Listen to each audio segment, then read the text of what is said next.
Welcome to another Scottish Greens podcast. I'm Lorna Slater, co-leader of the Scottish Green Party. And I'm Peter Ryan, a member of the Scottish Green Party, who've spent a lot of time working in IT in financial services. This podcast is one of our series of podcasts about building a better future for Scotland. It's where we talk about what the future of Scotland can be, how creating a vision for a better Scotland means that we can then work together towards it. And today we're going to talk with Peter about currency issues. So Peter, it's been said that currency is the sort of number one issue around which we're going to be discussing things coming up to the next independence referendum, that it's going to be a key issue here. Can you give me an overview of your perspective on that, please? I think currency is going to be a key issue just because it has become a key issue. Going back to the last referendum, it was a question that wasn't properly answered, and then answered in a way of saying there will be a sterling currency union, which was then rejected by the UK. Personally, the ability to install a new currency is quite really a technical exercise. It is something that countries do all the time. Most European countries have changed their currency in the last 20, 30 years, and countries are still doing it.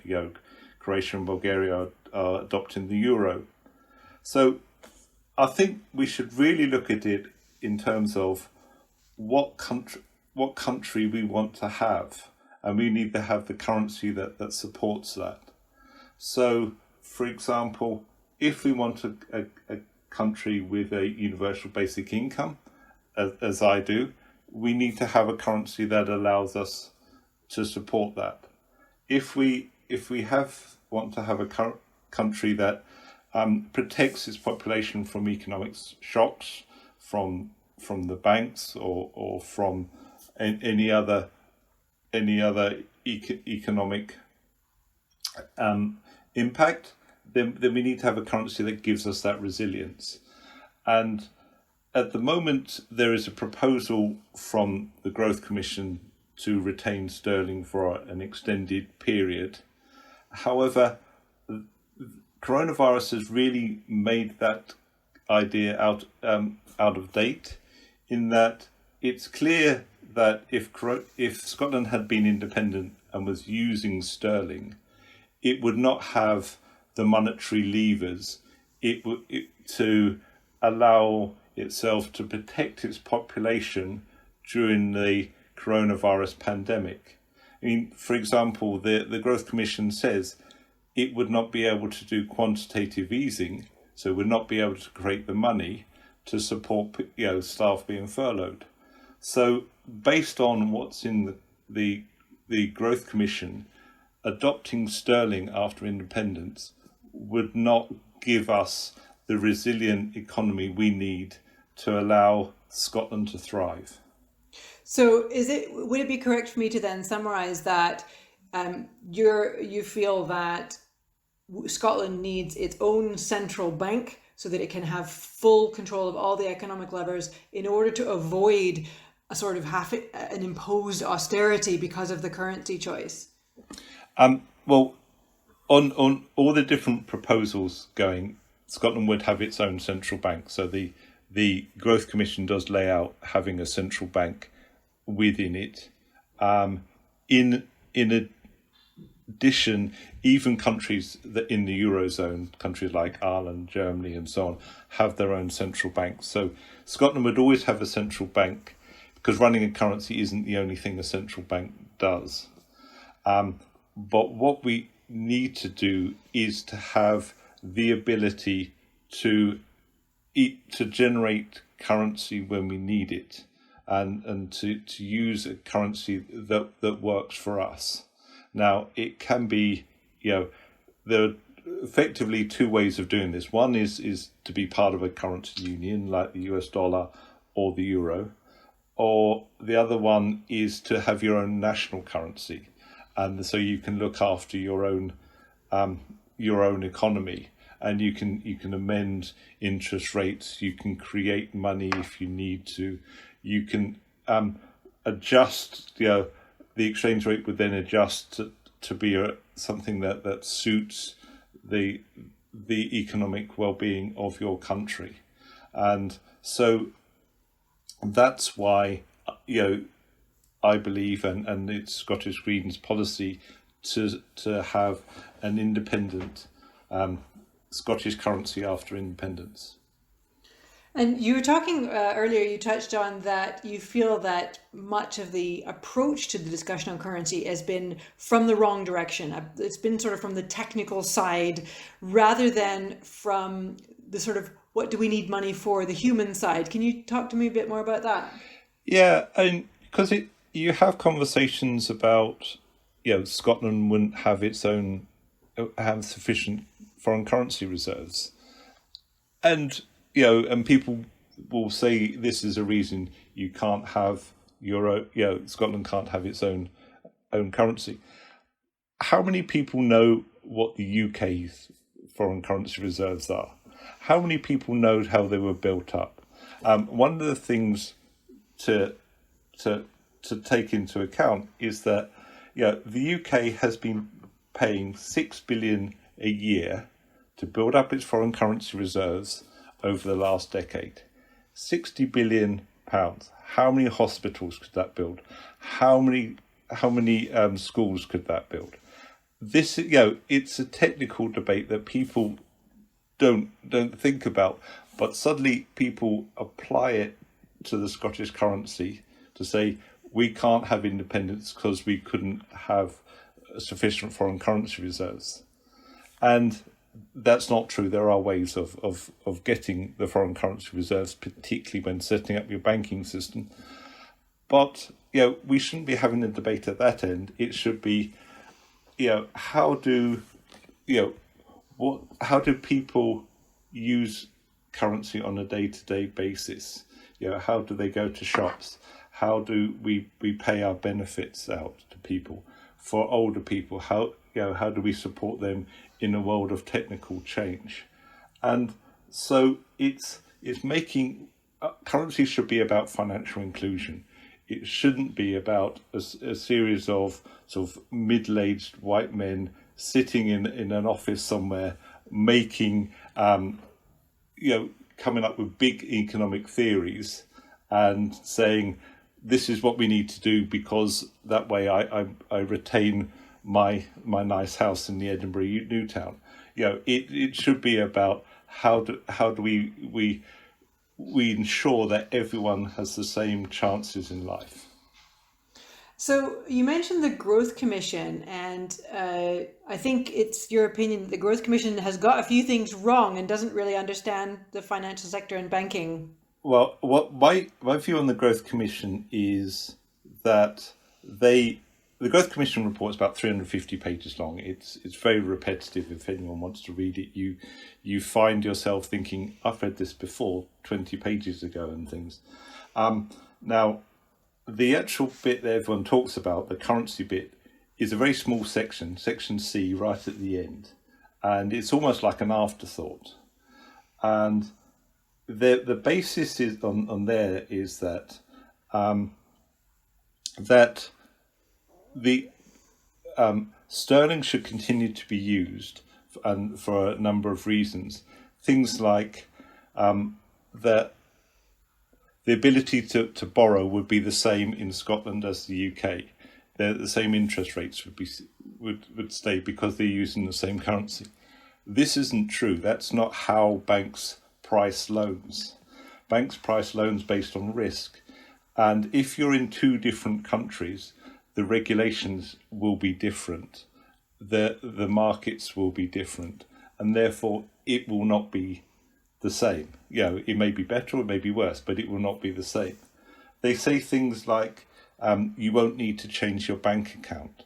Again, that's not true because any payment system, any movement of money needs to know what country that money will end up in for sanctions checking, for terrorism laws, for anti-money laundering, and so on. So there's this view that if they carry on with sterling, everything will stay the same, and it's just not true, because independence makes that not true.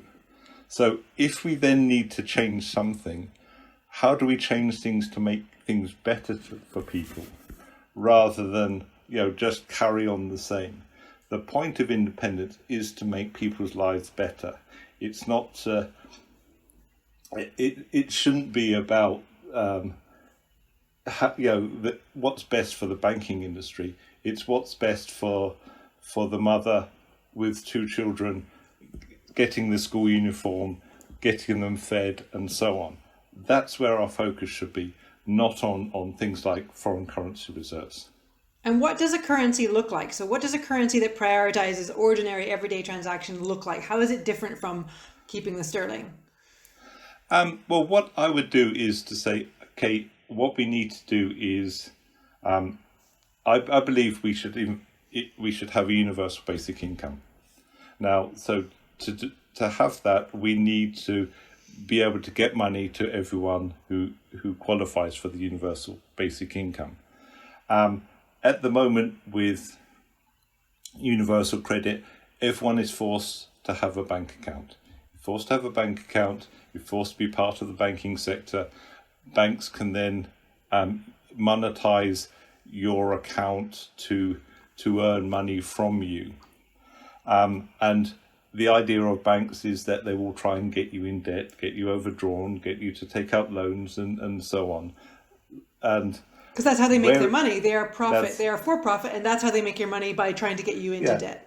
What we could do as an alternative is set up a something like a central bank currency. So instead of you going to RBS or Bank of Scotland, there is a basic system of banking that everyone can be part of, and that is set up to deliver a universal basic income to everyone in Scotland, and we're all part of the same basic banking system. If you want a mortgage, you go to a commercial bank. If you want to do savings, you can invest those with a credit union. But we have a basic system that everyone can use, and that then becomes a financial inclusion exercise, because you can learn about it in schools. You can learn about it in adult education. You bring everyone together, and you then democratize money by saying, this is, everyone has sufficient, and that's what your currency looks like, is to say we have a payment system to allow everyone to use the basic income as without cost to them, to buy food, to buy clothes, and so on, rather than at the moment you have a currency and everyone wants to take a little bit of profit at each step. So if I go and pay for something in my local supermarket, if I pay for it by a debit card, there's the interchange fee that the bank takes, that the retailer doesn't get, and it's all of those things that are sucking money out of local economies and not giving us the life that we deserve. That's a really interesting way of looking at banking. I've never really thought about it that way, that it's sort of extracting a tax from us because we have to use the banking system. We don't have a choice from that, but it's not a tax that's controlled democratically. It's a tax that's controlled by a corporation. They decide how much they will levy, and then they decide how they will invest that money. Yeah, and that's one of the things about universal credit, is it's forcing people to use that system, and it's forcing so you then have to take out a bank account, and you have to then banks want to move to a cashless society, so they extract even more money, and if you go to a country like Sweden where there is very little cash used, one of the big debates going on there is how then do you want this to be? How is this the economic system that you want, or do we have something more democratic, where currency is just as a way of used to move money around and to get the things you need, rather than a series of profit centers for financial services. That's a really interesting way of looking at it. Thank you for explaining that. So it sounds like from what you said earlier that you said about most European countries have changed their currency in the last 20 to 30 years. Yes. It sounds like that's quite a well-trodden path. In terms of our experience of that as people in Scotland, shopping, getting our wages, paying our taxes, what do you think that would look like if we were to transition to an independent currency? Ideally, people wouldn't really notice. Yeah, the perfect scenario is the IT system doesn't changes, and you on a day-to-day basis you can carry on. One of the things I'm quite nervous about the debate is, in some ways, the debate is getting quite toxic, in that people are saying, it's impossible, it will take 20 years, Scotland's too small, too poor. On the other side, people were saying it will take a year, it's the simplest thing in the world, we can just convert all our loans and accounts tomorrow, and there we go. And what we really want to get to is a consensus and a plan that says this is the step-by-step approach we need to take, and then do it step by step, bringing people along with us. I mean, while the S&P are looking at keeping sterling for a length of time, their membership has voted to adopt the Scottish currency as soon as possible. Now, the adoption of that is a well-worn path.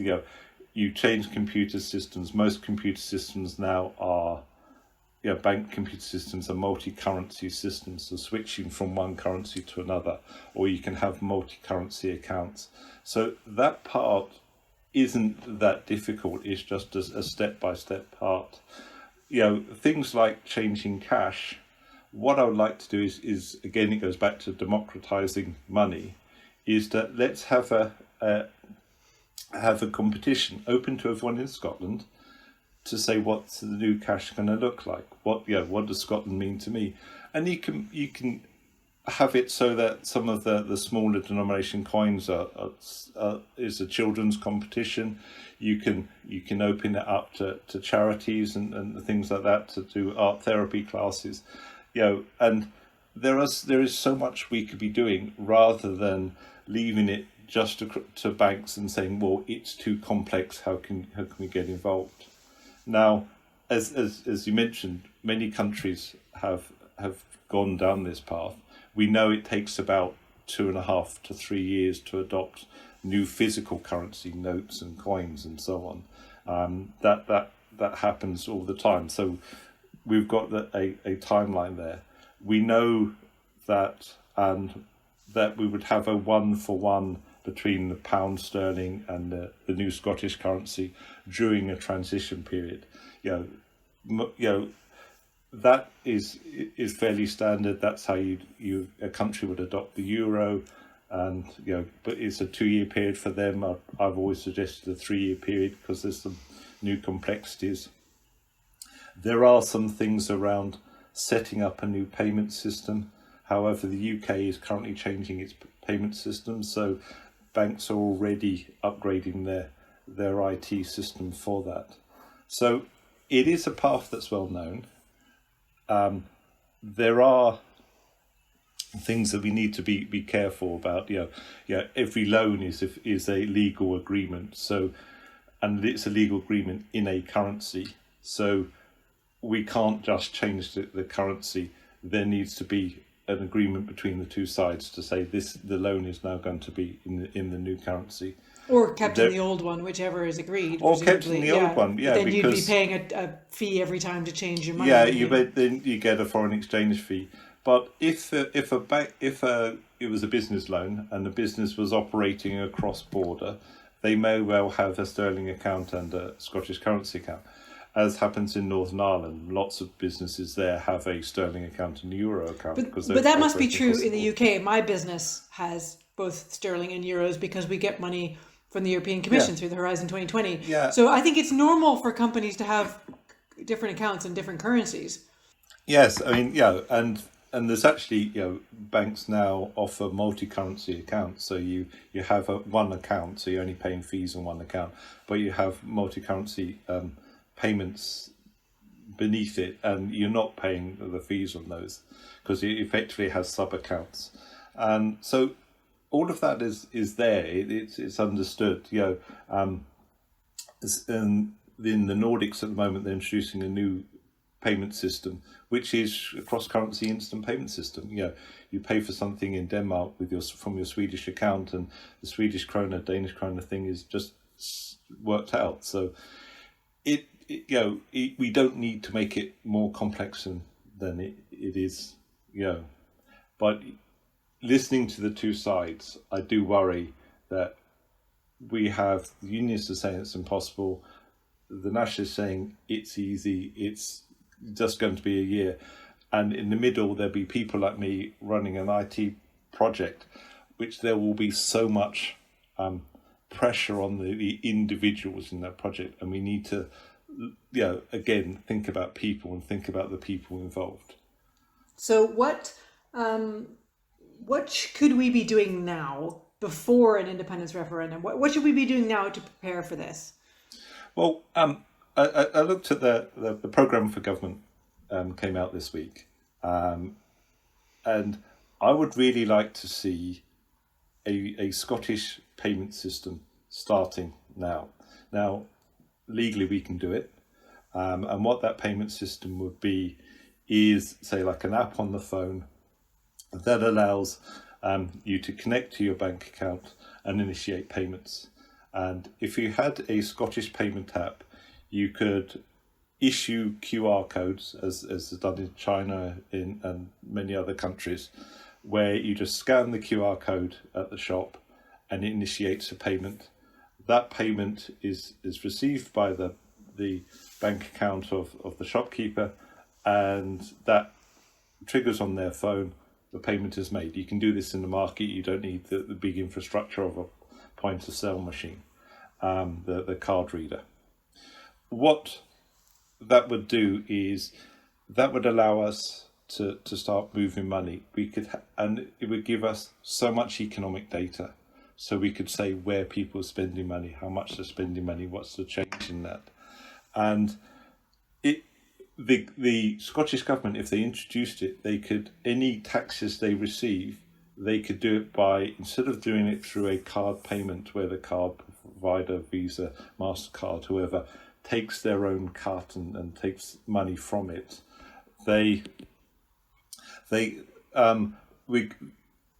it would be possible to do it through a bank transfer. Now, interestingly, the HMRC in the UK have just introduced a project to do just this, to instead of to have their own so you do pay your taxes by credit transfer rather than by credit card. We could do the same in Scotland, and you could have a Glasgow payment system, you could have an Edinburgh payment system, you could a Highland payment system.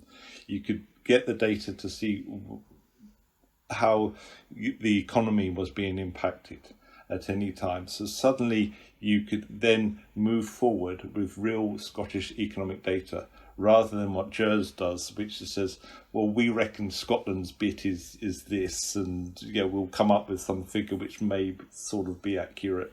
You start getting people used to the idea of using a Scottish payment system, and then when you come through independence and start introducing a currency, people don't then need to suddenly start paying in a different way. You spent the time doing that, and not only would that save the government money, it would save the Scottish economy money. It would be so it'd be good to do anyway. It will be something we can start doing now, rather than trying to have an independence vote, pass a law on currency, and then try and do everything in 18 months. That's such a really interesting idea. And I mean, we're Scottish Greens. Obviously, we're probably going to be a smaller partner in Holyrood. I think it's unlikely we will win a Holyrood majority next year, although we'll give it a bash. So if it's not, we're not necessarily on our own going to be making Holyrood policy, although we of course hope to influence it significantly. How do we use our influence to bring about what you've just suggested? Who do we need to talk to? Who has the power to do this? Well, what I would like to do is, when, instead of there being a growth commission, which is just a small segment of the SNP, a few economists and a few politicians, have a wider group, but I think the debate really needs to be is what economy, what sort of society do we want Scotland to be, and then design the currency, not design the currency and then hand it over to the people and say, there you go. I think the other debate has to happen first. Brilliant. Well, thank you so much for coming on the podcast today. It's been really, really interesting. Thank you.